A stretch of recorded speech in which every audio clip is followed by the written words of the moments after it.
On donne tout de suite cette notation. On dira parfois intégrale de f de a à b.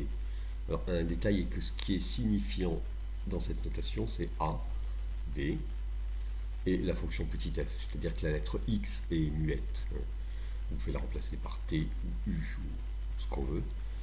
Alors, de quoi s'agit-il? Juste de ceci. Si grand f est une primitive de petit f, on sait ce que c'est. L'intégrale de a à b de f, c'est grand f de b moins grand f de a. Ça, c'est une disposition pratique qui permet d'effectuer les calculs.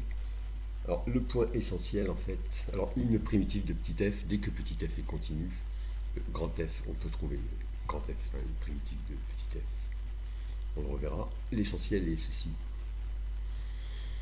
Si f est positive, au moins sur l'intervalle AB, c'est le cas ici, cette intégrale, c'est une aire. Alors, l'aire de quel domaine? On le montre ici. Voilà. Il est délimité par la courbe, les droites verticales x égale a, x égale b, et la droite horizontale y égale 0. Ça veut dire quoi? Calculer une aire en unité d'aire. C'est voir combien il y a eu d'unités d'aire dans l'aire qui est ici. Ici, si on ajoute l'aire en rouge et l'aire en bleu, on obtient l'aire colorée, ce qui est la relation de Schall. Alors, la relation de Schall ne se traduit par cette somme d'air que si la fonction petit f est positive. Mais en fait, elle est vraie aussi si f n'est pas positive. On va être obligé de calculer l'état de primitive. Alors voici un tableau qui indique que calculer une primitive, on dit aussi intégrer, c'est vraiment l'opération inverse de dérivée. À la différence près, c'est qu'ici on peut avoir plus une constante partout.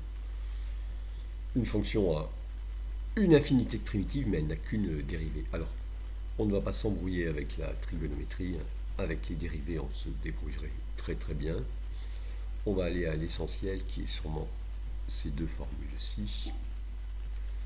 Voilà. Alors, les deux ici, c'est vraiment la lecture inverse du tableau qui donne les dérivées. Celle-ci aussi à connaître, bien sûr.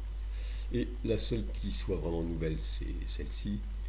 Exemple, primitive de x4. Bon, ben, on se dit que ça va être à peu près à une constante près quelque chose en x5, parce que x5', c'est 5x4.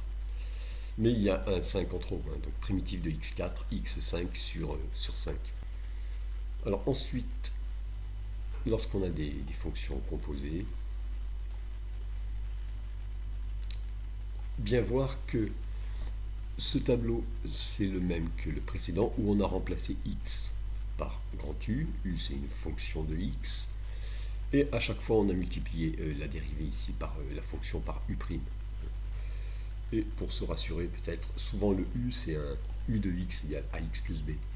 Et U' de x, du coup, c'est grand A. Alors, en général, on ne tombe pas pile sur une fonction qui est dans le tableau. Et on doit souvent utiliser ce théorème-ci. Voilà. Si on multiplie une fonction par une constante, la dérivée est multipliée par une constante. Par exemple, voilà, si je dois trouver une primitive de cu' sur u, ce sera c fois ln de u. Alors, la preuve de ceci est bien simple. C'est juste que une constante sort de la dérivée. La dérivée de cf', c'est c fois la dérivée de f. Alors, exemple d'utilisation de ceci, il y a deux techniques. La première, un peu maladroite, celle du tableau. Voilà, vous voulez une primitive de ceci qui ressemble un peu à u' sur u, mais en fait, pas tout à fait, parce que avec u' sur u, on obtient ceci. Et notre fonction petit g, en fait, c'est celle-ci divisée par 8. Du coup, on peut écrire grand G de x, 1/8 de ceci. Ça, c'est un peu maladroit, mais ça marche bien. Bien sûr, il y a des conditions. Par exemple, ici, x doit être strictement positif. De la même façon, dans ce tableau, il y a ces conditions, peu importe au bas qu'elles sont. Elles sont vérifiées. Alors, on voudrait donner une conséquence de ceci. Voilà, intégrale de cf, c'est c fois intégrale de f, si c est une constante, bien sûr. Alors, application, pour éviter de faire un tableau, voilà, vous voulez calculer l'intégrale de petit f. Et ça ressemble un peu à U' fois e puissance U, mais en fait il y a une constante. Donc vous rajoutez la constante qui vous arrange, c'est 3. Vous l'écrivez. Et finalement l'intégrale de f, ça sera l'intégrale de ceci. On n'a rien changé à petit f. Et cette constante 7 fois 1 tiers sort de l'intégrale. Et maintenant on a bien ici U' fois e puissance U, qu'on sait bien intégrer. On utilise parfois cette formule avec c égale 1, par exemple pour calculer cette intégrale, qui est la probabilité pour qu'une variable aléatoire suivant une loi exponentielle de paramètres lambda soit entre a et b. Alors ici, on n'a pas bien U' fois e puissance U, il faut rajouter un signe moins, alors on le rajoute.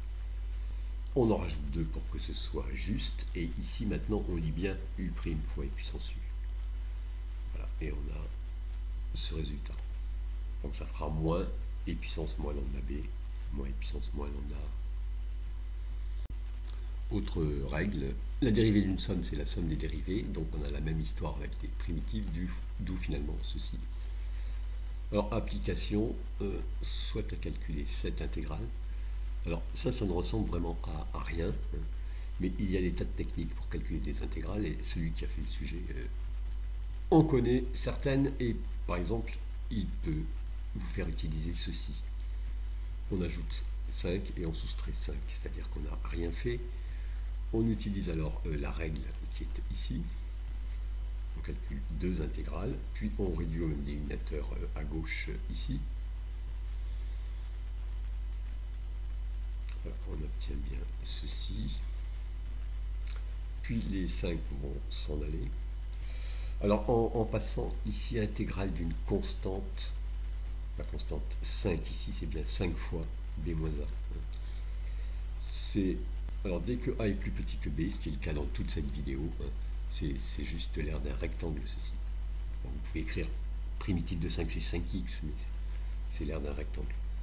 Enfin on simplifie un petit peu ici le numérateur. Et là on commence à voir un petit peu mieux U' sur U. Pas tout à fait parce qu'on a un 5 ici alors qu'on voudrait un 2. Alors on met un 2, mais on met 5 demi. Vérifier qu'on a exactement le même nombre. Puis on lit bien maintenant en mettant d'abord le 5 demi devant. Le 5 demi va passer devant l'intégrale. Et on obtiendra bien ceci.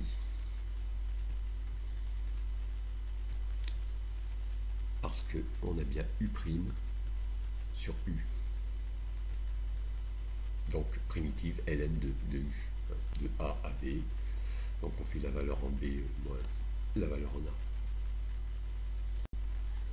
Encore une propriété qui est vraie pour toutes les fonctions continues, mais évidente seulement pour les fonctions positives. Et celle-ci, R entre deux courbes sur l'intervalle AB. Ici, c'est ce qui est rose. Et si on remonte un petit peu, les fonctions, c'est ce qui est en rose plus ce qui est en bleu. On n'y voit toujours pas grand-chose. Voilà, et si on regarde des fonctions vraiment positives, on voit bien maintenant, c'est l'aire qui est en bleu, c'est bien l'intégrale de f, moins l'intégrale de g sur l'intervalle AB, qui s'écrit aussi comme ceci. Donc, très évident avec des fonctions positives et vrai pour toutes les fonctions continues. Encore une propriété vraie pour toutes les fonctions continues et évidente pour les fonctions positives. On ne fait même pas de dessin. Si f est encadré, son intégrale est encadrée aussi. En pratique, si on sait calculer l'intégrale à gauche et celle à droite, mais pas celle du milieu, ou bien avec le théorème des gendarmes. Bon. Une conséquence de ceci, c'est que, cas particulier, si G c'est un minorant de f et h un majorant de f sur l'intervalle AB, on obtient ceci. Parce qu'à ce moment-là, l'intégrale de petit m, c'est petit m fois b moins a. Et ici, on a l'aire d'un rectangle à gauche, un petit rectangle, quand la fonction est positive. Et ici, un grand rectangle. Bon, on ne fait même pas de dessin, faites le dessin si ça ne vous semble pas évident.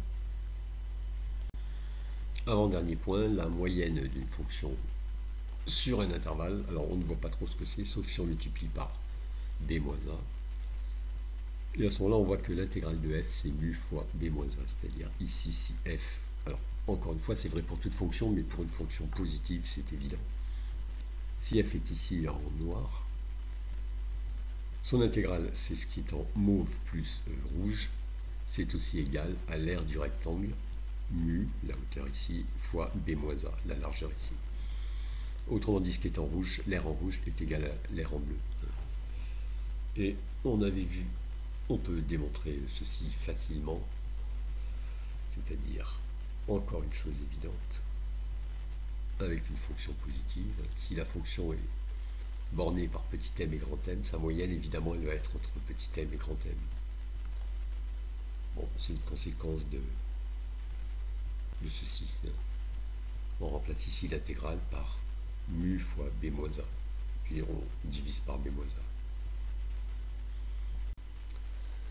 Dernier point, c'est une fonction bien connue, la densité de la loi normale. Personne ne sait en calculer de primitive, pourtant il faut en calculer des tas d'intégrales. Alors on peut encadrer la fonction par des petits rectangles en dessous ou des petits rectangles au-dessus, dont les aires sont faciles à calculer. Et on obtient cet encadrement. Ici, on fait de moins 2 à 2. Alors, n, ici, c'est le nombre de rectangles, évidemment. Quand n grandit, on obtient de meilleurs résultats. On sait que c'est à peu près 0,95 4, ce nombre. Alors, on ne donne pas les formules qui donnent les aires de rectangle quand ça tombe au bac, ils aident beaucoup pour les donner.